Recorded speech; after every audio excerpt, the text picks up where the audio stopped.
Hello hi అండి, welcome to Kranthi cuisine cooking channel.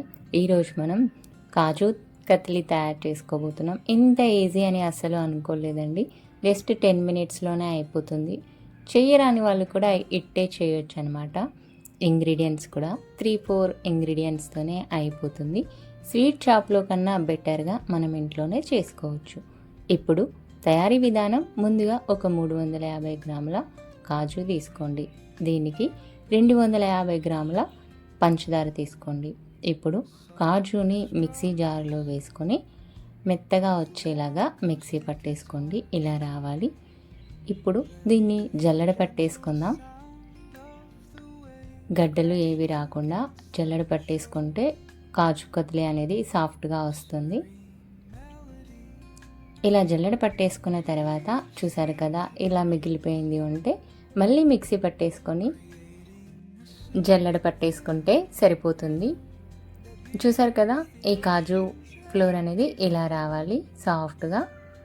ఇప్పుడు stove పై ఒక కడాయి పెట్టేసుకొని పంచదార వేసుకోండి. 250 గ్రాములు. స్వీట్ తక్కువగా ఉండాలి అనుకుంటే ఇలా వేసుకోండి, లేకపోతే సరికి సమానం కూడా వేసుకోవచ్చు. ఇప్పుడు కొద్దిగా వాటర్ వేసుకొని మనం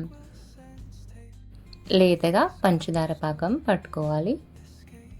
చూసారు కదా, ఇలా చూపిస్తున్నట్టుగా ఇలా తీగలాగా రావాలి. ఇలా వస్తే సరిపోతుందనమాట.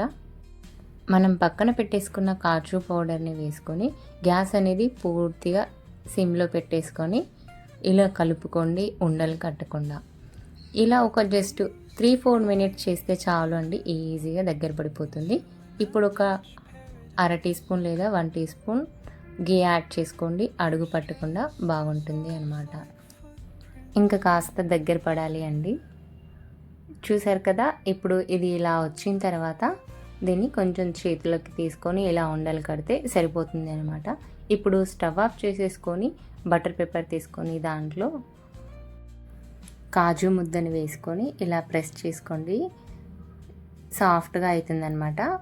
ఇలా ప్రెస్ చేసుకున్న తర్వాత దీన్ని చపాతీ కర్రకు కాస్త నెయ్యి అంటించుకొని మరీ ఎక్కువగా ప్రెస్ చేయకుండా ఇలా లైట్గా ప్రెస్ చేసుకుంటూ ఈ సైజులో వచ్చేలాగా మందంపాటి చపాతీలాగా చేసుకుంటే సరిపోతుందన్నమాట. ఇప్పుడు దీనిపైన సిల్వర్ పేపర్ పెట్టేసుకోండి. ఇది ఉంటే ఆప్షనల్, లేకపోయినా బాగుంటుంది అన్నమాట.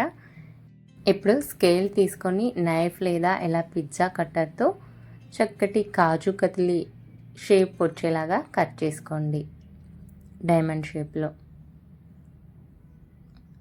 చూసారు కదా, ఇలా కట్ చేసుకున్న తర్వాత ఆల్మోస్ట్ మన కాజు కత్లీ రెడీ అయిపోయిందండి. చూడడానికి ఎంత చక్కగా భలే వచ్చాయి, టేస్ట్ కూడా అంతే బాగున్నాయండి. చూసారు కదా, పర్ఫెక్ట్గా కాజు కత్లీ ఎలా తయారు చేసుకోవాలో మీరు కూడా తప్పకుండా ఇంట్లో ట్రై చేయండి. ఫెస్టివల్స్ కానీ ఎప్పుడైనా sweets తినాలనుకున్నప్పుడు.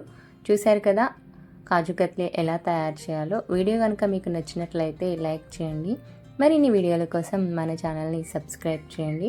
Thanks for watching. Ingredients డిస్క్రిప్షన్లో ఉన్నాయి.